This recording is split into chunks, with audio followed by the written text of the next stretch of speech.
Once again, the U.S. banking sector found itself in turmoil after the news that California-based lender PacWest was considering strategic options including a sale or fundraising round.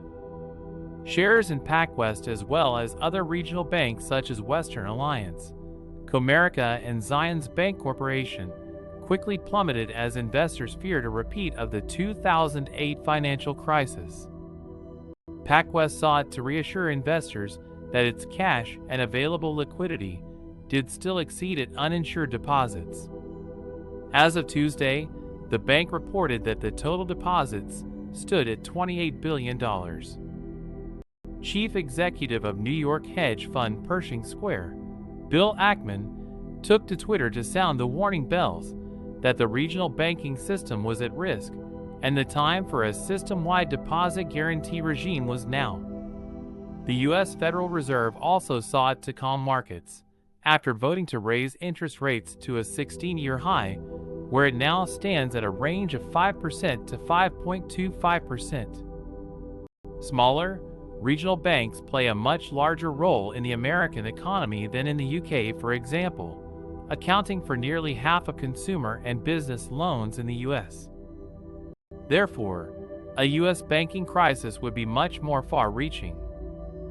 And the worry is only compounded by a situation such as Silicon Valley Bank's collapse in March, where the tech lender's ties to the tech community and large uninsured deposits made its downfall that more harder to predict. Similarly, with PacWest, investors will be asking if it could be the latest regional bank to seek a lifeline, as was First Republic Bank to JP Morgan after talks over the weekend. Monday, however, JP Morgan did step in to acquire a majority of First Republic's assets in a $10.6 billion deal after regulators seized the lender. The sad reality, though, is that markets have not been soothed. Shares in all four mentioned banks, Western Alliance, Comerica, Zions Bank Corporation, and PacWest, were down again in pre-market trading on Thursday. The only tangible way to safely navigate this turbulent ground for investors and depositors seems to be for America to implement a system-wide deposit guarantee regime, as Mr. Ackman called for.